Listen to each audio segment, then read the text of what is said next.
स्वामी समर्थ दोस्त. तर आज मी बनवलेला व्हेज पुलाव आणि ही व्हेज पुलावची रेसिपी अगदी सोप्या पद्धतीने मी तुम्हाला दाखवणार आहे. तर चला मग बघूया. त्याच्यासाठी मी तर सोयाबीन घेतलेलं, फुलवल घेतलेली, फुलकोबी घेतले, गाजर, मटर घेतलेले आहेत. हे आपले हिरवे मटर आहेत ज्यांना कोंब आलेले आहेत. आणि इथं मी गरम पाणी करायला ठेवलं, जे मी सोयाबीन आणि याच्यासाठी फुलकोबीसाठी आणि याच्यातच मी तांदूळ पण शिजायला टाकणार आहे. आता मी तांदूळ एका साईडला शिजायला ठेवलेले आहेत आणि दुसरीकडे मी आता व्हेज पुलावला फोडणी देते. तर इथं मी तेल घेतलेलं आहे. तुम्ही तेलच्या ऐवजी बटर बी घेऊ शकता, या बटर आणि तेल दोघं बी घेतलं तरीही चालेल, तसं काहीच नाही.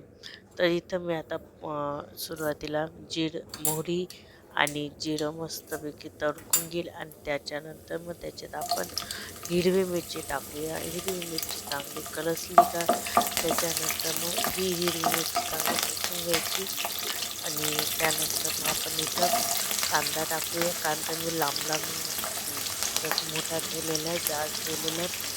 वाटलं तर तुम्ही बारीक कापू शकता. पण मग आपण पुलाव बनवते नंतर थोडासा जाड ठेवायचा.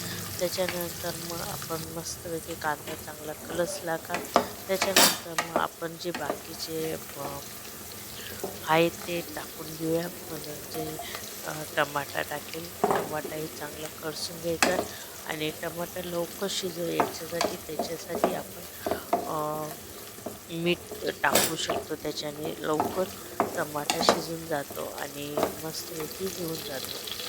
तर त्यानंतर मग मी इथं जे माझ्या ते भाज्या होत्या, जसं की वाटाणा आहे, गाजर आहे, हे मी टाकून घेतलं. परत सोयाबीन आणि परत फुलकोबी. इथं पाहिजे तर तुम्ही तुमच्या आवडीनुसार बी भाज्या टाकू शकता. व्हेज पुलावमध्ये तुम्हाला जे आवडेल ते टाकू शकता. जसं बीज असतात, घेवडा बीज ते टाकू शकतात. परत पण जे पाहिजे ते आपण इथं भाज्या वापरू शकतो. त्यानंतर आपण पनीर पण वापरू शकतो. पनीरचेही छान लागतो. पनीर पण टाकलं तरी ते खूप टेस्ट देते. आणि त्यानंतर मग हे भाज्या थोड्याशा चांगल्या शिजल्या का त्याच्यानंतर आपण याच्यात मसाले टाकून घेऊ आणि मसाले टाकून बी थोडंसं शिजून घ्यायचं. तर त्याच्या मी ना इथं थोडंसं चवीनुसार मीठ टाकते. आपण भातात पण मीठ टाकलेलं आहे म्हणून मी इथं थोडंसं कमी टाकायचं. त्यानंतर मग मीठ टाकून मी ते चांगलं कळसून घेईल आणि परत हे थोड्या वेळ शिजून घेईल. आणि भाज्या इथं चांगल्या शिजून घ्यायच्या म्हणजे आपल्या भातामध्ये हे होणार नाही. त्याच्यानंतर मी इथं थोडंसं झाकण लावून ठेवून दिलं आणि त्याच्यानंतर 15-20 मिनिटाने परत ओपन करेल. तुम्ही बघू शकता इथं मस्तपैकी आपल्या भाज्या चांगल्या शिजून गेलेल्या आहे. आता इथं चवीनुसार लाल तिखट, गरम मसाला, परत हिंग, हळद, धनिया पावडर, एवढे सगळे मसाले आपण जे नॉर्मल आपण मसाले वापरतो ते टाकू शकता. वाटलं तर तुम्ही रेडीमेड पुलाव मसाला बी येतो तोही तुम्ही वापरू शकता. पण मी इथं पुलाव मसाला नाही वापरत आहे. आपला घरचाच मसाला मी इथे यूज करणार आहे. तुम्हाला वाटलं तर तुम्ही तोही वापरू शकता. त्याच्याने टेस्ट चांगली येते. आणि आता मी इथं तेजपत्ता वगैरे काहीही वापरलेलं नाही आहे. ते मी सगळं भातामध्ये जेव्हा तांदूळ शिजायला मी ठेवले तेव्हाच मी त्याच्यात तेजपत्ता, दालचिनी आणि लवंग टाकून दिले होते. म्हणजे भातामध्ये त्याचं फ्लेवर खूप छान येतं. इथं थोडंसं नॉर्मल पाणी टाकेल ज्याच्याकडून ते भाज्या चांगल्या शिजून जाऊ शकतात. इथं वाटलं तर तुम्ही बटाटा बी टाकू शकतात भाजींमध्ये. म्हणजे मी सांगते तुम्हाला आवडेल त्या भाज्या तुम्ही इथं वापरू शकता. मी बटाटा नाही वापरला. त्यानंतर बघा तुम्ही बघू शकता माझ्या भाज्या बऱ्यापैकी चांगल्या शिजून घेतलेल्या आहे आणि मध्ये मध्ये असं चेक करत राहायचं की कारण की आपण एकदम कमीत कमी पाण्यातली शिजून घ्यायचे आणि चांगलं करून घ्यायचं. आता त्यानंतर मग तुम्ही बघू शकता इथं बऱ्यापैकी माझ्या मस्तपैकी भाजी शिजून गेलेलं आहे.